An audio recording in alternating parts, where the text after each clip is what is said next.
Então é o seguinte, antes se você curte, ativa o sininho e se você gostar, seja membro, dá uma força, o Michael está fazendo um excelente trabalho. Foi, galera, fiquem com Deus, valeu, abraço.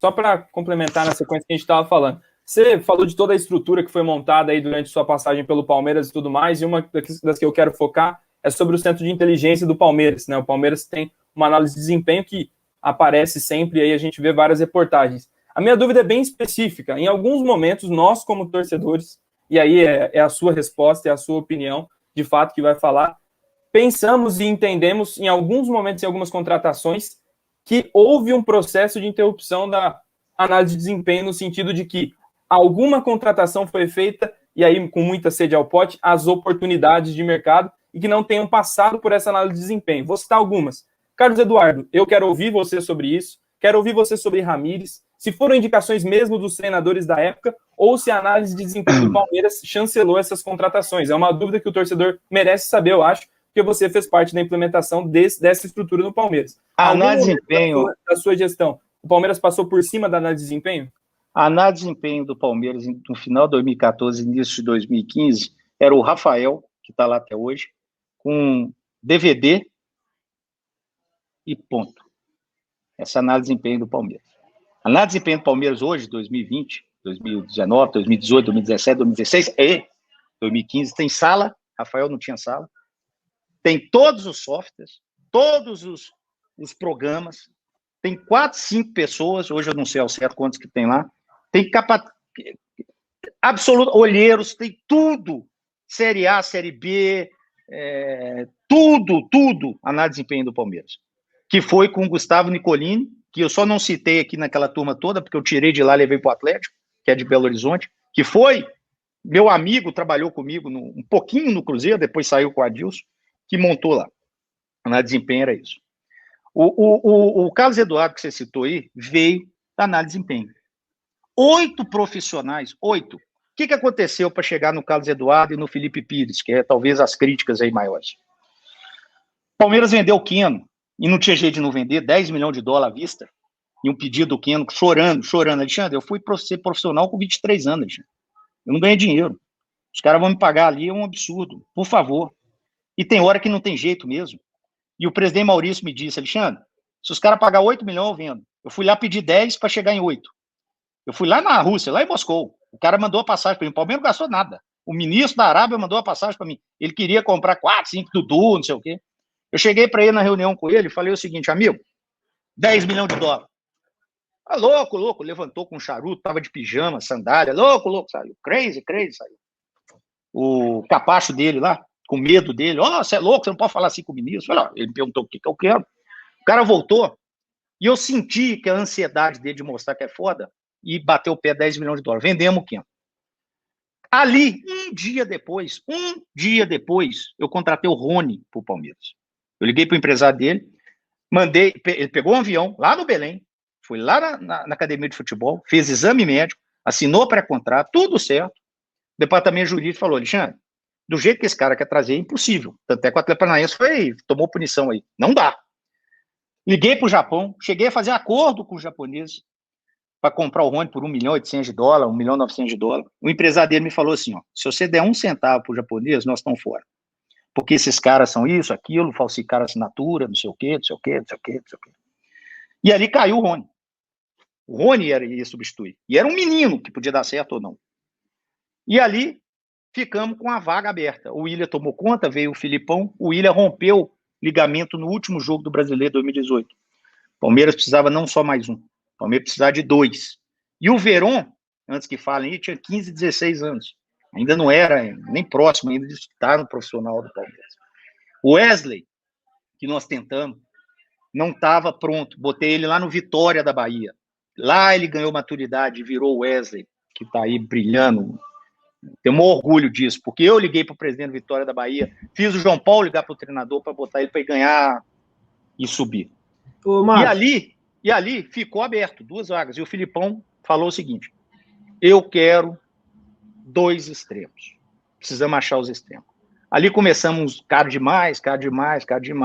Análise de desempenho, para te responder, procurando. Análise de desempenho, chama o Filipão. o Paulo Turra, fala assim, nós fizemos isso aqui, 8 pessoas viram o Carlos Eduardo, 8. O Filipão viu, aprovou, Paulo Turra aprovou e falou comigo, Alexandre, dos que nós temos aqui, o Carlos Eduardo. E o Felipe Pires, Paulo Turra viu, aprovou, análise de desempenho que achou. E aí, o Felipe Pires, eu falei, esse não dá para comprar de jeito nenhum. E o Carlos Eduardo, quando veio a solicitação técnica, e todas as contratações são assim, tá? Dudu foi assim, todos são assim, todos são assim. Matos, até aproveitando isso daí, eu até quero, para não extrapolar muito o seu tempo, inclusive, né? Você falou bastante do Keno. Isso é uma pergunta que todo torcedor tem, porque o Keno saiu e existe isso realmente do jogador querer sair, ou o jogador também querer ficar. Vou chegar lá no fato do jogador querer ficar. Mas primeiro, o Keno. Quando ele saiu, 10 milhões de dólares, um valor bem legal. Na época, todo mundo ok. Compramos ele por 2.800 de reais. Né? Foi um lucro absurdo, talvez o maior da história do clube. Exato, foi um bom lucro. A pergunta que ficou foi quando vocês, depois de um tempo, você tentou contratar o Keno novamente e não conseguiu aqui pelo Palmeiras. Não tentei, nunca tentou. Não, nunca tentou. Porque sempre foi falado que era 10 milhões de dólares, mais ou menos. Nunca foi tentado. O Keno nunca foi tentado e eram 10 milhões de dólares, sim. Até o clube lá do Pirâmide, agora que eu estava no Atlético, o clube do Pirâmide, o ministro que estava botando dinheiro, simplesmente falou o seguinte, acabou essa porra aqui, não vou botar mais. Então, por isso que você acabou trazendo ele pro Galo por 2 e 3. E o Keno foi oferecido ao Palmeiras.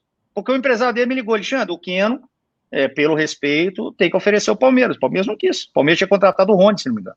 Mas a história que chegava para nós aqui é que quando o Keno foi oferecido, não foi por 2,3 como ele foi para o Galo, e sim por 10. Quando o Keno nunca, o Palmeiras nunca, na minha gestão, não sei agora, na minha gestão, o Palmeiras nunca foi atrás do Keno novamente. O Palmeiras nunca foi, vou contratar o Keno. Não, porque o Keno foi vendido em 2018, eu fiquei no Palmeiras até 2019, são 1 ano e meio. 6 meses depois, que você pode estar citando isso por causa do Carlos Eduardo, certo? O Carlos Eduardo veio 6 meses depois. Você acha que o clube vai comprar o Keno 6 meses depois vai vender ele? 6 meses depois?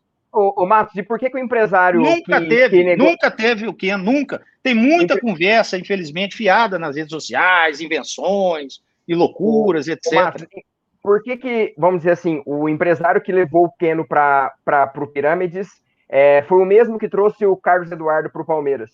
Quem disse isso? Não foi, não. Não foi, não. Desculpa. Não foi, não. O empresário do Keno, que levou ele para o Pirâmides, chama Neto.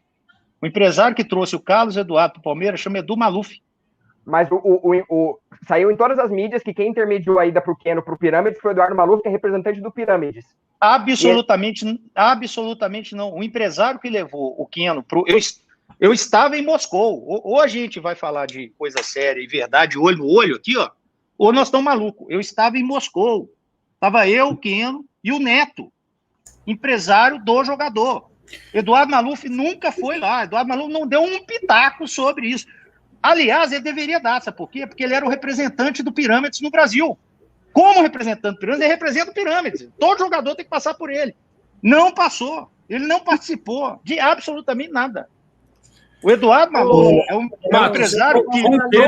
Pequeno, Matos, um segundinho só para eu emendar uma pergunta. Celso, deixa eu só finalizar a minha ainda, porque o Léo acabou... Vocês perguntaram do Ramires aí. Ramires, gente, jogou 2 Copas do Mundo, uma delas com o Filipão. Não precisa falar mais nada. E quando ele veio, desculpa, a aceitação foi excepcional. Deu errado. Infelizmente, ele tinha uma lesão que todo mundo sabia, que a gente precisava resolver, que ele seria um jogador assim como o Luiz Adriano, que muita gente na hora, cara, Luiz Adriano, que loucura é essa? É uma insanidade desse diretor, é roubo. Luiz Adriano era preparado para o futuro. E quando eu falava de futuro no Palmeiras, e por favor, peguem as entrevistas, e eu falava assim, independente se eu estiver aqui, o Palmeiras vai fazer o presente e o futuro, era pancada para tudo que é lugar, amigo. Quando eu falei com o Veiga, que é o camisa 10, monstro do Palmeiras esse ano, campeão da Libertadores, jogando demais, era futuro, pancada pra caramba, quando ele não... É um menino que chegou no Allianz Parque, é difícil pra caramba pegar o Palmeiras. Quando eu falei que Ramires, Luiz Adriano, poderiam ajudar 2019, mas que já estavam sendo preparados. Por quê? Porque o Davis e o Borja não iam ficar mais no Palmeiras. E aí nós ia botar quem? Apareceu o Luiz Adriano e nós, opa, vamos pegar esse aqui, que joga demais. Preste atenção no que eu vou dizendo. Agora se inscreve no Seja Membro. Eu já falei, tem exclusividade. Pode acreditar, ganha de verdade.